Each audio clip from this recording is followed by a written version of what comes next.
let's get to the bottom of things here. You are ranked extremely highly in this contest. A lot of the odds say that Not Alone is going to win. And next year will be away from Scandinavia and into Yerevan. And I assume that, no, this is just the odds. Yes, applause, applause.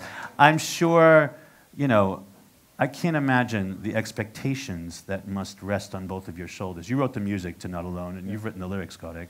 How much do you pay attention to these things? Don't tell me you're avoiding it altogether and you're not thinking about it at all. This must do something to you and your delegation, who you're very close with. You know, what goes through your mind in these days leading up to the contest? Oh, wow. Actually, I feel a responsibility, you know, because be the first one, be the favorite, it's very hard at the first time, but now I'm feeling happy, and it's a really pleasure for me that people love my music, love the song, and I don't know, I'm very happy, really. And what about you, Garek? What's your thoughts on this? Actually, when you come to places like this with no expectations, you get satisfied with anything you get. Yeah.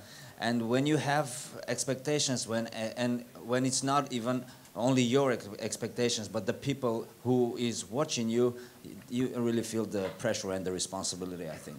What about people in Armenia? I mean, you're getting feedback saying, come back with a win or else. Or don't. Or don't. Or go next door to another country. No, what's the feedback been from your friends, colleagues, and things like this? Armenians take this whole Eurovision thing, they take it very seriously. Yeah. And why is that? Honestly. Because we're a small country, and every time we get a chance to be represented somewhere, it's a huge event for us.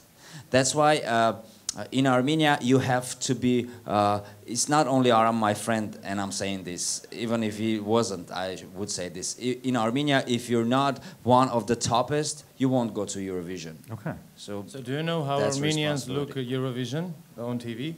So if when Armenian participants singing, come on, man, come on. Like it's a football match. Like football, or the World Cup.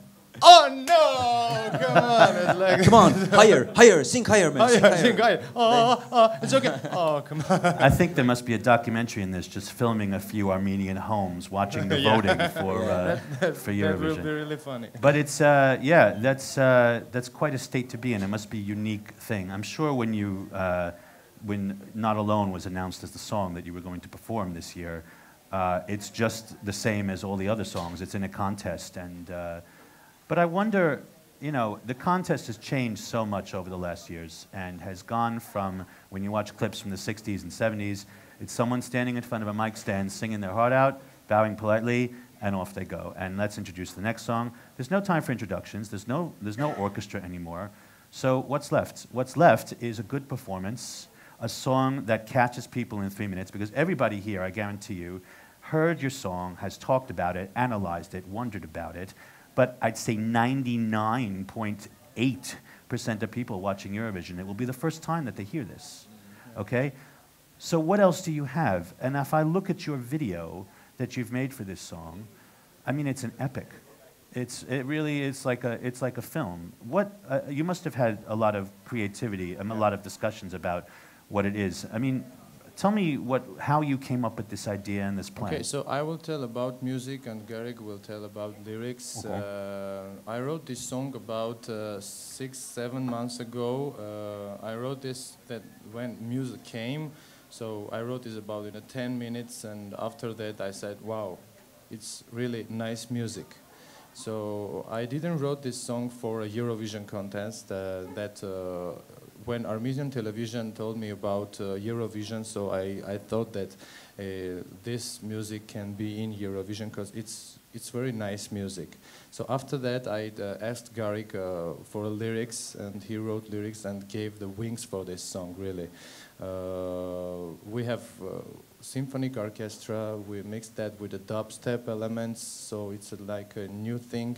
It's a unique, not a standard song, so because we have no chorus. Exactly, the format of it is some verses, So and the then you go music right into going it. Yeah. higher, higher, higher, and after that we have a solution. So the man, the person who wants to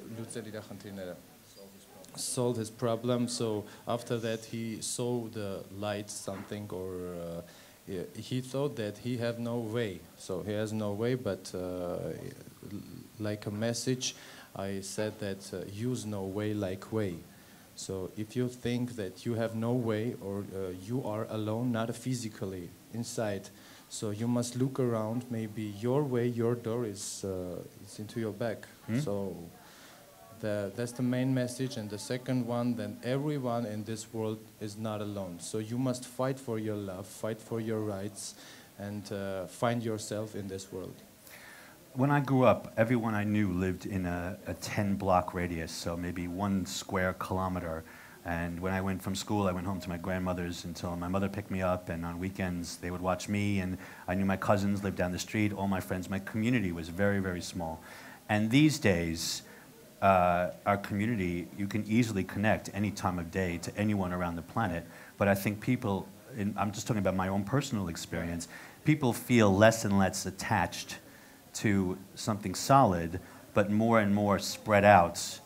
But there's nothing, it's all virtual. There's nothing to grab.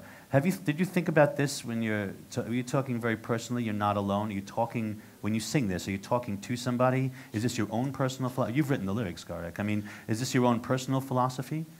Do you think this? Actually, we just take the mic a bit closer. Yep. There you go. When you have to write lyrics, you have to look for some inspiration. But this guy didn't give me no time for inspiration, actually. He just called me and said, I need the lyrics by the night. And I had like 2-3 hours left.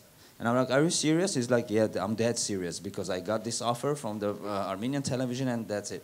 When I sit down to write the lyrics, I just listen to the music over and over, over and over, over and over. And first that came into my mind was the problem that everybody has once felt, is the loneliness, problem of loneliness. But you just can't feel alone, and that's it. You just have to look for a solution, because, I mean, its solution can be anything, like a lover, parents, family, friend. But in this case, we just looked at a small keys that can solve this problem, and that's it. Okay. And sometimes you wrote the music very quickly, you wrote the lyrics very quickly. Sometimes if you don't think too much about it, the result is something huge. You both now are in the same circles when it comes to comedy and music, but your careers developed in 2 very different ways. Yeah. Aram, well, first of all, this is something I don't know the answer to. Why is your stage name MP3? Because this is not, you weren't born with this thing. Yeah. So just take the mic a bit closer. Yes, it was about 7 years ago when we started our comedy show, and one of our hosts, just for improvisation, told me, now please welcome Aram MP3. That was just improvisation, and actually I don't even know that he thought about me. So MP3, because in our comedy shows I do a musical parodies, and at that time, 7 years ago, MP3 was a good format. Yes, it was the highest format. Yeah, exactly. Because if that name was given to you, you didn't think about, okay, what's coming next. Yes. You know? It's better. It is better than Aram tape cassette. Though. Yeah. Or Aram 8-track. I heard a lot of humors about that. So Aram MP2, Aram MP4, and but he would be a cassette if it was 20 years ago. Okay. So he's lucky. Aram CD, or I don't know. So after that, I actually wanted to choose my nickname, but I couldn't. So because everyone in our country knows me like Aram MP3, and hey, Aram MP3, yeah, that's me. But before anyone knew who you were actually training to be a pharmacist. Yes, I was. And you were doing comedy on the side. You were just doing this as a hobby or something like that. My first profession is pharmacist. After that, I started with a comedy show, and then I started to sing. I'm singing about 7, 8 years, and I have my own concerts in Armenia every month with a live band, where I sing my songs, my songs with Garrick lyrics and world famous songs, cover versions. That's it. And so, if you do a gig in front of like 5,000 people, and then in the end you have to go back to your hotel room, maybe you could prescribe yourself a sleeping pill to help calm you down. I mean, are you still a licensed pharmacist? Can you prescribe drugs? Actually, I'm. Because my allergies are terrible today. Yes, I'm giving advice to my friends. Like today, Garrix has a problem with his throat. Yes, Yeah. and I gave him augmentation. Okay. Something like this. And, I have that. But comedy, you were in like a talent show called Two Stars in 2007, and then you won. Yes. And then after that, that was it. You were just your career. Just everything started from that. So everyone knows me. Aram MP3. After that. You know, actually being a pharmacist helps in comedy too, because there are some pills that you can give to audience and they laugh. Oh yeah? Yeah. Is it like in Britain they have a Christmas show called a pantomime, and during the show there's usually like a chocolate company or a candy company that's a sponsor, and somewhere in the show they're throwing candy and sweets out onto the audience with kids whose teeth are rotting anyway. So they're just pushing more sugar on the audience. Is this typical in Armenia that you take like Claritin and start throwing packets out into the No, it's not. No, okay, I'm sorry. Not a bad joke. Garrick, your career came up more like you're like a multitasker. You're primarily a musician, but you've also done you're like a comedy actor, and you've also a script writer, and you're from our chat earlier. It seems that your life has gone from TV show to composing for movies to now writing for Eurovision, etc. There's one show that's still on the air now called Vitamin Club. Is that right? Okay, Vitamin Club. I wanted to see if Armenian humor works outside of Armenia. Okay. Okay. So I found this clip, which was Eurovision related, from Vitamin Club, and it's during the voting process of. Yep. There's something in this clip that you might need to explain, because unless you're Armenian, you probably won't know what it is. Someone keeps popping up singing exactly the same song over and over again. Okay? Yep. See, this is really funny to you, but let's see if this works on the audience. Okay. Who is this person, and why does this keep happening? Okay, last year, the announcer from Armenia, when he started announcing like, "Hello Europe," it was the first Armenian participant who was in Eurovision in 2009, 7, 8. Yes, and his song, "Should I Live, Should I Die Without Your Love." And last year, when he was announcing the results, he wanted to remind about his song. And it was really funny to us. He said, "Hello Europe, should I live, should I die? Hello Europe, should I live, should I die?" And nobody even remembered it. And they were like, "What?" So they were like, "Man, we needed this." Yeah. So 150 million people just went into silence across the Yes. Yeah. Should I live, should I? They were like, Okay. It was like, okay, and the 12-point goes. So it was what we and needed that's not a good place to make a mistake, because if you Yes. make a mistake during the voting, you never live that down thanks to YouTube. You know? Yeah. And Vitamin Club is after you, believe me. Okay, all right, yeah. So you're targeting kind of personalities and spoofs. We are targeting weak people. Oh, you? Yes. Okay. And at that time, he showed his weakness. We got him. Because you guys, I don't know, is this part of Armenian humor? Is it all about being macho and strong? And it is, eh?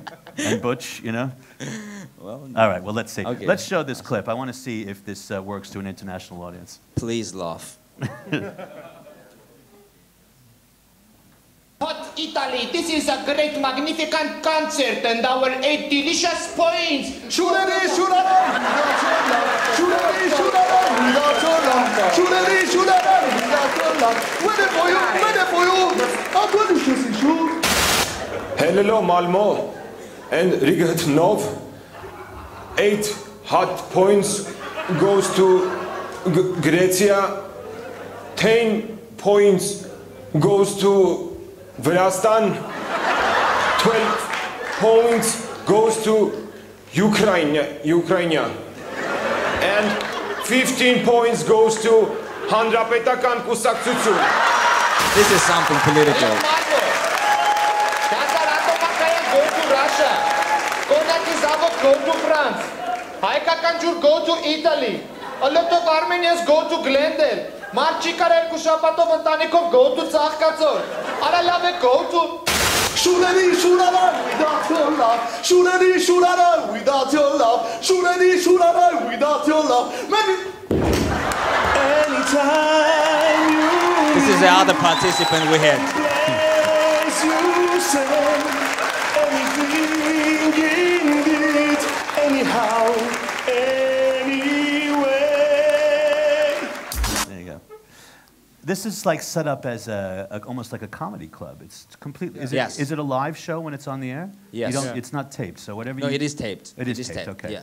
But it's live in front of an audience. Yeah. Anyway. Yes. Yeah. Okay. They're not adding the laugh track later. Yeah, yeah. Okay. Oh, they are. They're adding the laugh track if it's not funny. You're adding it I'm in just the kidding. editing. No? Okay. Yeah. Because that's what I do in TV production. That's really? Yeah. If it's not funny enough, you add a quick laugh in there. Yeah. Oh, can you Isn't add that- quick laughs here after you go? I don't know.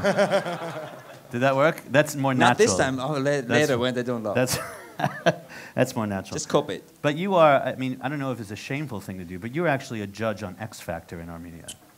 The fifth season. Are you the actually. Simon Cowell of Armenia? Are you the one that kind of crosses your arms and wears tight T-shirts that Oh. don't fit, or you know? No, I can't because my face is too happy actually, and Okay. I can't do it. Yeah, the participants don't expect me to do that because they used to watch me in Vitamin Club and they expect me to say some funny things. nice. And when I try to cross my hands like that, they still laugh. So you're the sensible one. You're Yep. the one. Yeah. Okay. All right. I try to keep the middle. All right. You brought 2 songs with you today. Yes. Is this a good time to do the first one? Of course, the first one, it called Shine. That's my song. I wrote this song and Garik wrote the lyrics. So it's a dance song. Okay. Okay? Why don't we do this, and then we'll chat a bit more before Okay. we end the talk show. Wonderful. Okay. Do you consider yourself a tenor? As in because Not Alone is a little bit more in a baritone range. I have a different timbres, you know? Okay. So like, it's kind of different. What is your... Isn't she lovely? Love me tender. Oh, there you go. Yeah. So you're flexible, basically. Yeah. You're versatile. That's why I'm MP3. Okay. I didn't mean that as a joke, but I know why you're laughing. Okay. So you're in the first semifinal, and you are on first. Yes. When they announced the results, saying that, okay, your song number 1 is Armenia, did you just go, oh, fuck, why are we first? People are going to forget what's going to happen. Did you have that conversation, or did you just say, okay, that's it, that's what we got picked? No, of course, I think I said fuck. In Oh my Armenian, God. how do you say fuck? We don't have that word. Yeah. What is, all right, let's talk about this. I'm very interested. What are good Armenian swear words that I can take away from this interview and use if I meet another Armenian? Oh, come on, Garrick. I've really There put are- them on the spot. I There are think. so many of them, and they're so good actually. They're Come on, you're dodging the subject. Pick one.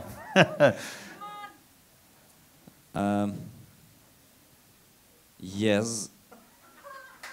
And what does that mean? E-double-Z, yes. Eat the I can't- bozi, yes. See, Armenian swears they don't even have the ability to be translated. It's so unique, and You're being extremely diplomatic, and I think I'm going to have to talk to your delegation head about this and see if I can get some real swear words out of them. All right, let's... Actually, I said fuck. yeah, he In said English, fuck. yeah. I Oh, just I said remembered you. fuck. Oh, you're Aram. I remembered you. Yeah, he said I fuck. said fuck. Մենք առաջինն ենք, ես ինչ վատ ա մեր But to be honest, he really freaked out. Oh, really? Yeah, he really freaked out. I was like, yeah, he said fuck, but in But Armenian, after that, I understood that that's we explained to him that it's an honor yes. to open such a After contest. that, I understood that Yeah, it's he really admitted it. an honor to open the Eurovision Song Contest, and it's really great. And to be the first one. hopefully, if you get through to the final, you won't be first again. Oh no. No, you're hoping maybe 24th, 23rd, something like that. This is an important question to me because I've worked now in the TV industry for the last 3 years, and you know, not on anything particularly high impact, but a lot of different shows in Sweden. And I only realized when I started working on this job as a producer how much influence you have if you're on television. You really, really can shape a lot of stuff, the way people think, not only of the show, but of you. And you know, the show is tied to your personality. Getting future jobs depends on what you've done. It's very easy to screw up on TV and maybe say something that you didn't, you know, you didn't think about, or you didn't mean, or something like that. Do you take this, do you think about this? You know, you perform on a show. I imagine this Vitamin Club seems very popular because there's videos everywhere all over YouTube. And you write the show, I'm sure, the two of you yourself. How much responsibility do you feel you need to take when you're doing, you know, because satire can be quite painful. If you're making fun of somebody, it's something that is, you know, you might sit in the writer's room and laugh a lot, but they might be hurt at the expense of what the audience does. So how much responsibility do you have to think about when you're doing things like this, when you're making comedy? Well, a lot of responsibility, really, because every time we wrote the comedy, our comedies, we are thinking about the children that look in our comedy show, and we must be very careful with our words. And I don't know, he's the writer too, so he will answer better than me. Actually, it came with an experience. At first, whatever we said, it didn't bother anybody. It didn't offend anybody. Because was the show underground at first? It was like a comedy club, and then it made its way to TV. Then it became serious, and we started thinking about what we were saying. Because sometimes you said something that is funny. We are human. We can be wrong too. We can be mistaken too. Something you say is funny to you, and it's offensive to somebody else. But it's coming with an experience. As Mark Twain said, there is nothing pathetic than somebody who is explaining his own joke. So we don't want to be in that situation that you just said something and he's not laughing. I just meant that. Yeah, we try to avoid something like that. How much freedom do you have in Armenia? Because regardless of governments or whatever, I know that in Sweden, political comedy is extremely light. People just don't dig deep into politics. Not because they're afraid, it's just not part of their culture. So do you have like self-censorship? Do you have to think about what goes on to the air in Armenia that the audience can take and appreciate? Actually, there's a little chance that our politicians are watching us right now. That's why we say we are very free. Thank you. We love you. Great. We love you, Armenia. But it is you have to be a little conscious, a little socially aware of what you're doing. And is this show on weekly, this Vitamin Club? Yeah, okay. Weekly. So does it last? Like, do people look at clips from the past and go over them? And are there certain things you've done that are like classics or something like that? No, that always new. It's always new, and 40 minutes every week. Okay. It's very hard work, really. So it's a lot to put together. And you do the show all year or just in sections? No, we shoot twice a month. Okay. With 2 programs each. Okay. So, but they are topical. You're talking about like things that are going on at the moment. Yes, yes. Okay. Whatever's actual right at the moment, we're talking about it. Like the Eurovision thing, it was the... It was after Eurovision. Yes. Yes. What is going on at that time, we're talking about that. What do you see? I've got one last question for you, and then we've got another song you want to do. You know, Denmark, I moved here to Scandinavia 4 years ago, and it took about until now to really feel adjusted to the Scandinavian way of life. There's a very certain way of doing things, and like every country, everything is unwritten and this and that. One of the best things about living over the water in Sweden is that you don't have to think about anything. You know, everything is just done. It's a very small country. You move address, everything follows you. You know, everything is, the streets work, the trains work, you know, you don't have to think about much of anything at all. Is it possible? I didn't think so, but it is, and it's even better here in Denmark. So, okay. Bravo, Denmark. But, you know, you've only been here for a few days. What are your impressions of how much have you been able to learn about Danish culture? Because Danish culture is just wide open, pretty easygoing, you know, freedom for everybody, everything is equal, etc. What have you encountered here that you've... I think we got lucky with the weather. Mm-hmm. Yes. Yes, because everybody says so that they get, Danish people, they get like sunny weather 5-6 days It's like a surprise A for year. Eurovision. Yeah, it is. It yeah. is. Yeah, it is. The weather does. It's you don't come here for the weather. You And don't they come to wasted it Scandinavia. on us. That's what I'm saying. But have you been out in Copenhagen at all and seen anything here? No, we've been out. We're out all day long. Okay. Yeah, we got today we were Hans Christian cycling. Andersen Monument and the center and the mermaid. Ate some Danish butter cookies. All right. Well, there you go. But Danish pastries are among the best, I would say. Well, anyway, thank you so much for coming down here tonight. I appreciate your time. I know how incredibly crazy your schedule is going to be over the next few days, so I wish you all the best for the contest. Thank you.